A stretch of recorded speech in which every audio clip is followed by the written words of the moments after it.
chromosomes and cell divisions. The nucleus of every cell contains a number of long threads called chromosomes. Most of the time, the chromosomes are too thin to be seen except with an electron microscope. But when a cell is dividing, they get shorter and fatter, so they can be seen with a light microscope. But when it shows human chromosomes seen with a powerful electron microscope. A scanning electron micrograph of human chromosomes shows before cell divides. Each chromosome is made of two identical thick threads joined together. This will spread about so that a cell gets a thread when the cell divides. Each chromosome in a cell contains one very long molecules of DNA. The DNA molecule carries a code that instructs the cell about which kinds of protein it should make, and you can find out how it does in Topic 16. Each chromosome carries instructions for making many different proteins. A part of a DNA molecule with the instructions for making one kind of protein is called genes. The genes on your chromosomes determines all sorts of things about you. For example, what color your eyes or your hair are, whether you have a turned-up nose or the straight ones, and whether or not you have a genetic disease such as Sjogren's viruses. You inherited these genes from your parents. Most genes come in from more than one form or variety. The different forms of the genes are called alleles. For example, the gene coding for a protein that determines the color of a chinchilla's fur might have alleles for charcoal or dark gray or pure gray fur. Each species of organisms has its own number and variety of genes. This is what makes their body chemistry, the appearance, and the behavior different from those of other species. Humans have many chromosomes and tens of thousands of genes. We each have 46 chromosomes inside each of our cells, all with many genes on them. Every cell in your body has an exact copy of all your genes. All humans have the genes for the same characteristics, but we all differ in the alleles of those genes that we have. No one in the world has exactly the same combinations of alleles that you have unless you have an identical twins. Chromosomes in haploid and diploid cell. We have seen that humans have 46 chromosomes in each cell. These 46 chromosomes are two sets of 23. One of these sets came from your mother and the other set came from your father. You begin your life as a single cell, a zygote, formed by the fusion of an egg cell and a sperm cell. The nucleus of each of these gametes contain a single complete set of 23 chromosomes. When they fuse together, they produce a zygote with 46 chromosomes. A cell with a single set of chromosomes, such as a gamete, is said to be haploid.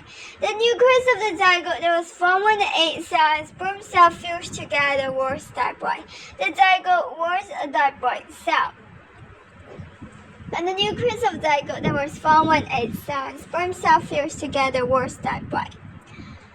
It shows the chromosomes in a cell of women and of men. In each picture, the chromosomes have been arranged in order, largest first. They have also been arranged in pairs with similar chromosomes from their two sets placed side by side. In each pair, one is from the person's mother and the other from their father.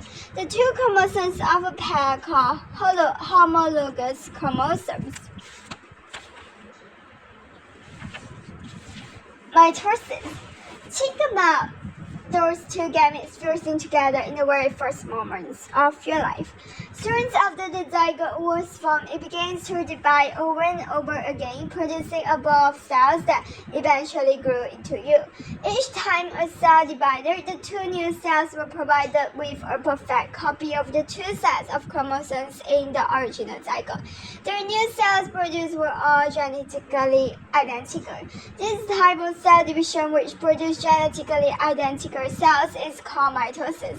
Mitosis is the way in which any plant or animal cell divides when an organism is growing or repairing a damaged part of its body. Mitosis is the way in which any plant or animal cell divides when an organism is growing or repairing a damaged part of the body. Mitosis produces new cells to make the body grow larger or to replace damaged cells. For example, if you cut yourself, new skin cells will be made by mitosis to help you to heal the wound. Mitosis is also used in accessory productions. You have seen, for example, how a potato plant can reproduce by growing stem tubers which eventually produce new plants. All the cells in the new tumors are produced by mitosis, so they are all genetically identical. Just before mitosis takes place, each of the chromosomes in the parent cells are copied. This must happen so that there are enough chromosomes to be shared out into new cells. For example, in the human, each cell needs to get 46 chromosomes of its own. Each copy remains attached to the original one, so each chromosome is made up of two identical threads joined together. The two identical threads are called chromatids, and the point where they are held together is called the centromer. On the left of the figure, you can see a diagram of a cell with 4 chromosomes. There are 2 sets of 2 chromosomes. The blue ones belong to one set, and the pink ones belong to the other set. The rest of the diagram shows what happens when these cells divide by mitosis. At the ends of mitosis, 2 new cells have been formed from one parent cell. The new cells are sometimes called dotted cells. Each dotted cell has 1 copy of each of the 4 chromosomes. As the new cells grow, they make new copies of each chromosome ready to divide again. Strictly speaking, we should think of mitosis as being a division of the nucleus of cell, not of the cell itself. This is because sometimes a nucleus divides to form 2 nuclei, which both stay inside the same cell.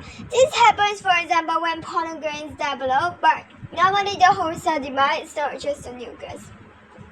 So, because sometimes the nucleus divides to form 2 nuclei, which both stay inside the same cell, like when pollen grains develop. So we end up with new cells, each with a nucleus containing perfect copies of the chromosomes that were present in the original cells. Meiosis. In chapter 14, we saw that sexual reproductions always involve gametes. Gametes have only half the number of chromosomes of a normal body cell. They are haploid cells. Gametes have 1 set of chromosomes instead of 2 sets. This is so that when they fuse together, the zygote form has 2 sets. Human gametes are formed by the divisions of cells in the ovaries and testes. The cells divide by a special type of cell division called meiosis. Meiosis sheds out the chromosomes so that each new cell gets just 1 chromosome of each homologous pair. The new cells therefore each have a single set of chromosomes. The diploid parent cell produces haploid daughter cells. Human gametes are formed by division of cells in ovaries and testes. The cells divide by a special type of subdivision called meiosis. Meiosis sheds out the chromosomes so that each new cell gets just 1 chromosome of each homologous pair. The new cells therefore each have a single set of chromosomes. The diploid parent cell produces haploid daughter cell. Meiosis is said to be a reductionist division. This means that the number of chromosomes is half or reduced as a result of meiosis. And in humans, for example, a double cell with 46 chromosomes divides by meiosis to form haploid daughter cells, each with 23 chromosomes. But then in mitosis, each chromosome splits. 1 chromosome from each chromosome goes into each daughter cells. First division, meiosis. The parent cell contains 4 chromosomes. Homologous chromosomes pair together. Homologous chromosomes separates. 1 from each pair goes into each daughter cell. Second division is meiosis. Each chromosome separates into 2 chromatids, and 1 chromatid of a kind goes into each daughter cell. You do not need to know any details of what happens during meiosis. However, it may help you understand how it works. The diagram shows how a diploid cell with 4 chromosomes can divide by meiosis to produce 4 haploid cells, each with 2 chromosomes. The cell actually divides twice, first to separate the chromosomes from the homologous partners, this is the reductionist divisions, and then to split the chromatids in each chromosome part. You may remember that one of each pair of homologous chromosomes came from the person's mother and one from their father. During meiosis, the new cells get a mixture of this. So a sperm cell could contain a chromosome 1 from the man's father and a chromosome 2 from his mother and so on.